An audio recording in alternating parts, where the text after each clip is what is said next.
Con todos ustedes, una interesante conversación con Luis Manuel Piantini. Don Luis, yo decía al hacer la pausa, el panorama norteamericano a nivel de los bancos resulta preocupante. Pudiera esto afectar la economía de los Estados Unidos, pero también la situación que se vive en Europa con algunos bancos en los casos de Italia, Alemania y Suiza. Don Luis. Mira, tú sabes que la economía norteamericana, más que la europea, depende del crédito. Sí. Una economía que se mueve mucho con el crédito, tarjeta de crédito. Sí. Y inclusive si tú no tienes una tarjeta de crédito no te dejan hospedar en un hotel. No, eso es así. Sí. El que no tenga una tarjeta de crédito allá no es ciudadano. No es ciudadano. Entonces ya tú ves el nivel que tiene el crédito en los Estados Unidos. El problema de los bancos vino por esta política errada de los bancos centrales de tener una política expansiva durante un periodo casi de 10 años, sí, tasa de interés casi cero, y de improviso, en un año, tú subes la tasa de interés en 500 puntos. O sea que te desbalancea completamente una economía, y no digo yo una economía, te desbalancea los bancos, porque tú le metiste una cantidad de recursos a los bancos, sí, principalmente acuérdate que el exceso en ahorro de la familia norteamericana llegó a 1.7 trillones de dólares. Y eso estaba en bancos, sí, porque los bancos son los que capturan la liquidez de la gente en depósito.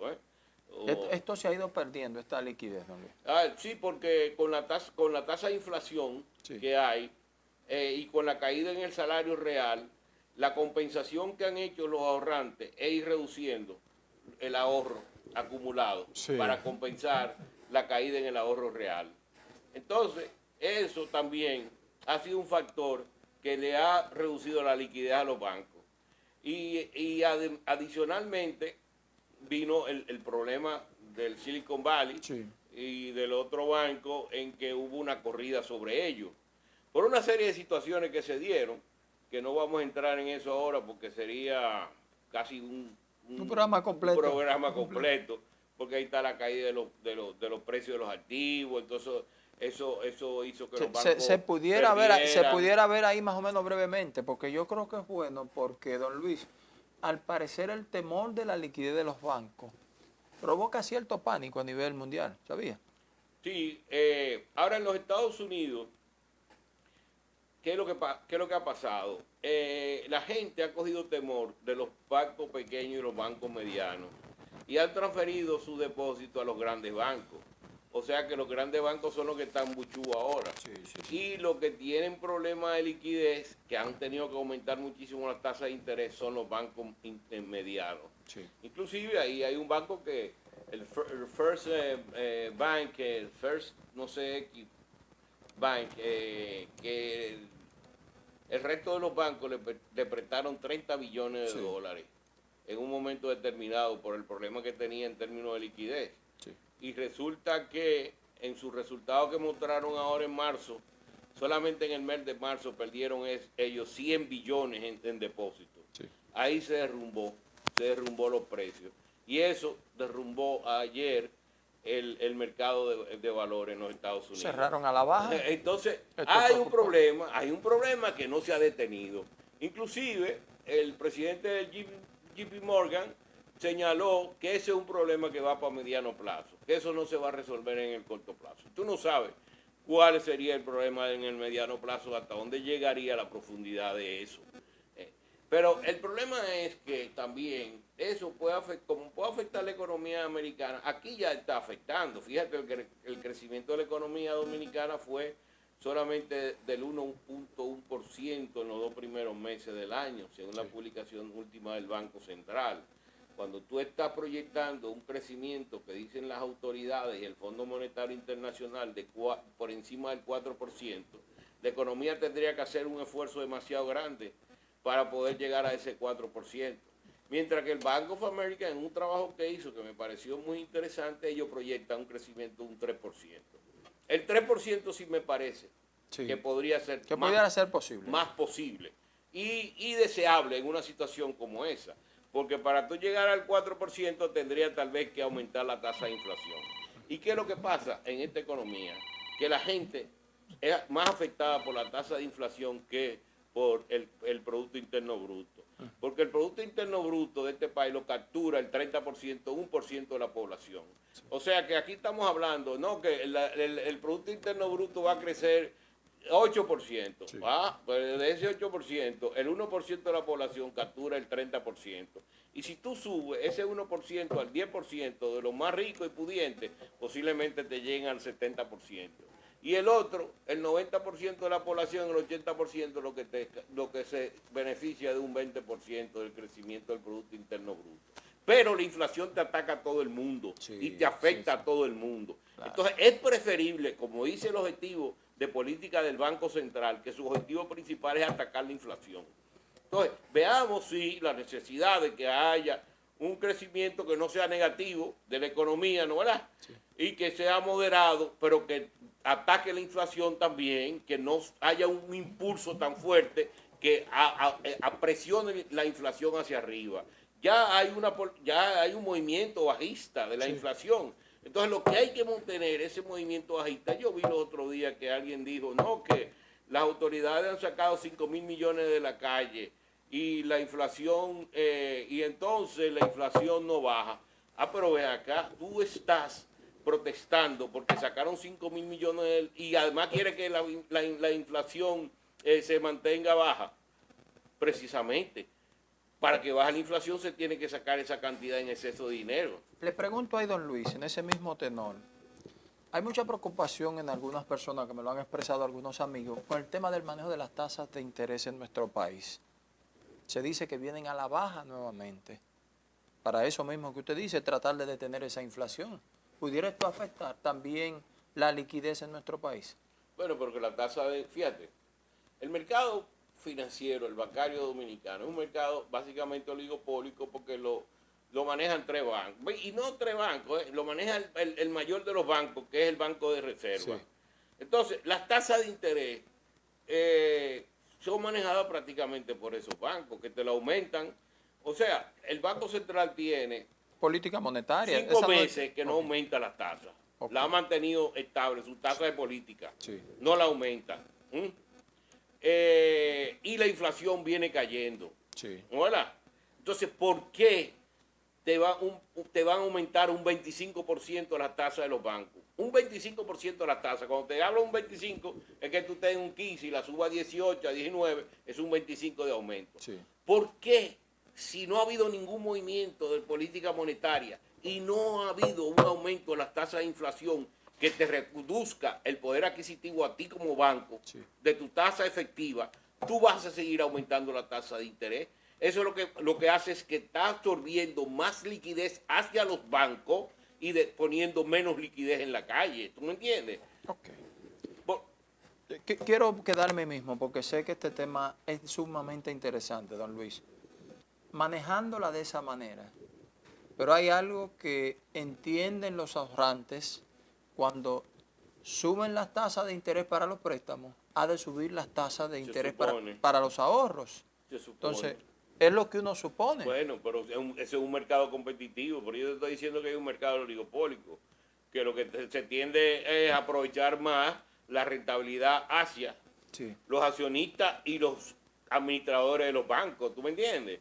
Que son los que se ganan sus bonos, que se ganan sus cosas, y si le dan más al ahorrante, los bancos van a tener menos ellos. Menos beneficio para ellos. Entonces, hay un problema aquí de mercado, no solamente en el sector bancario, porque sí, tengo que ser justo. El problema no es el sector bancario, un problema estructural en la economía dominicana que el gobierno no acaba de atacar, teniendo una ley, porque sí, es lo que hemos dicho, que aprueban ley y no la ponen en vigencia. Hay una ley pro competencia y hay una comisión pro competencia, sí, que no ha hecho nada. La única vez que puso en operación una medida, se llevó la cabeza de la directora. Sí, claro que sí. Y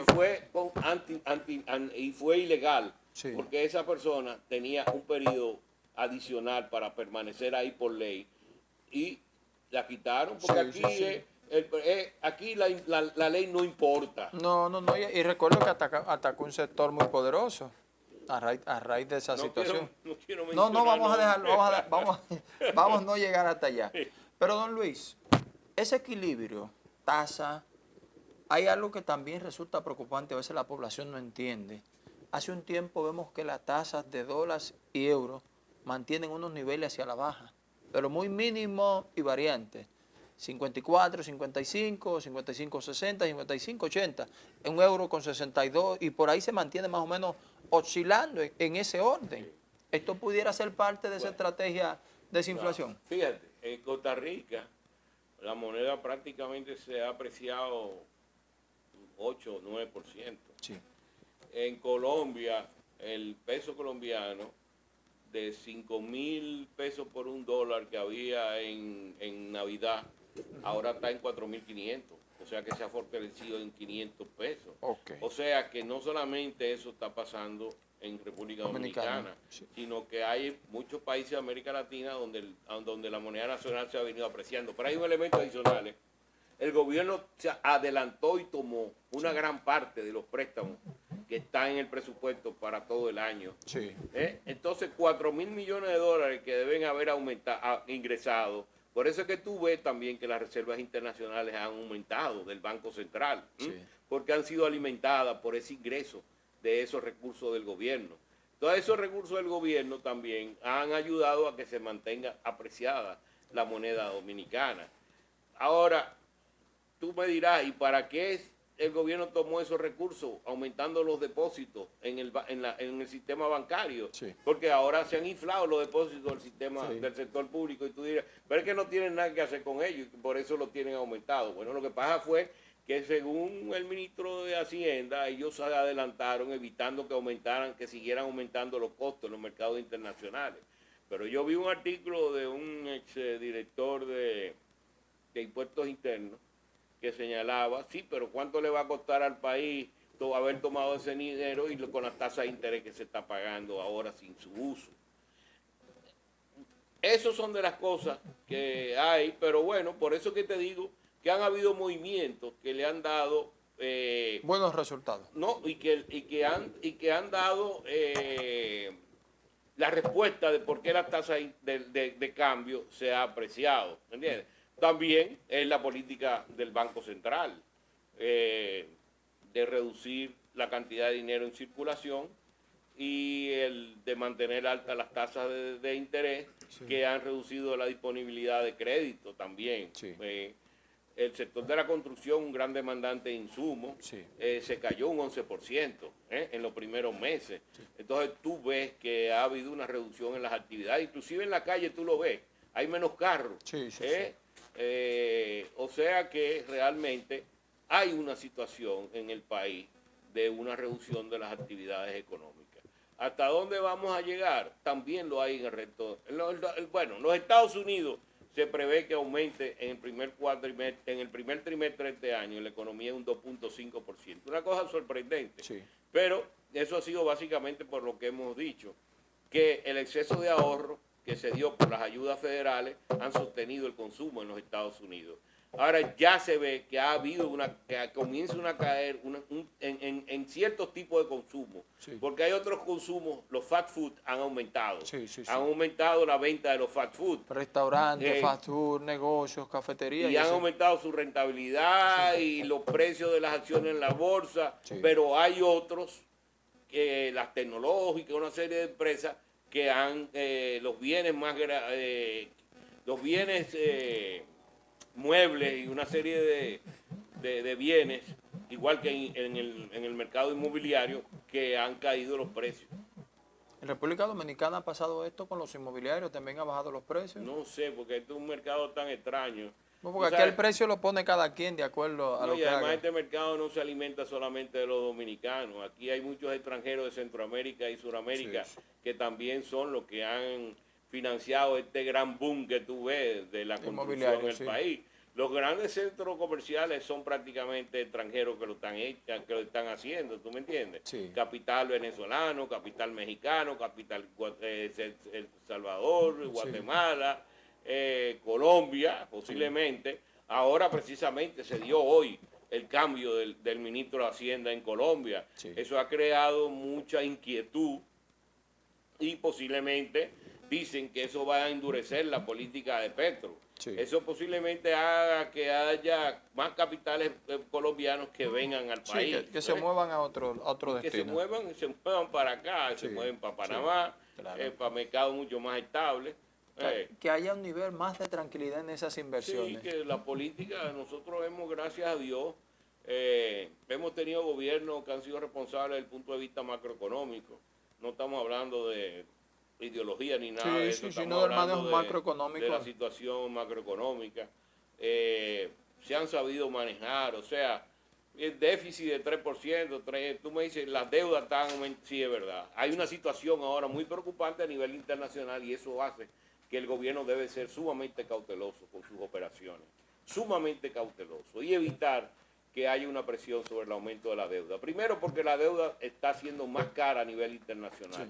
Sí. Y eso te hace que haya más gasto. Fíjate, ahora estaba viendo que por primera vez en muchos años el ingreso corriente no está cubriendo el gasto corriente. Sí. O sea que tú estás utilizando deuda para cubrir el gasto corriente. Eso es el error más grande que puede cometer un gobierno. Muy bien. Don Luis, se nos agotó el tiempo, hemos concluido por esta noche. En sentido general, ya usted lo ha dicho ahí, pudiéramos decir que la política económica ha tenido un manejo adecuado ante esta situación. Sí, yo creo que aquí el país ha sido responsable. El gobierno ha manejado, pese a que tú puedes decir situaciones, pero el gobierno ha sido responsable también en el manejo macroeconómico de la política, el Banco Central, una institución muy fuerte. Sí. Yo me alegro mucho de que en este país tengamos el Banco Central que tenemos, porque tú teniendo un Banco Central fuerte en un país, el país es un país macroeconómicamente estable y eso lo tenemos. Excelente, don Luis. Muchísimas gracias, como siempre, por su tiempo, ¿eh? Señores, nosotros concluimos con todos ustedes de esta manera, en este su espacio telediario. Don Luis Manuel Piantini es vicegobernador del Banco Central de República Dominicana. Ha compartido con nosotros al cierre de este espacio. Yo, Robert González, agradecido de ustedes por la gentileza de su sintonía. Hasta mañana nuevamente para estar con todos ustedes en otro telediario. Gracias.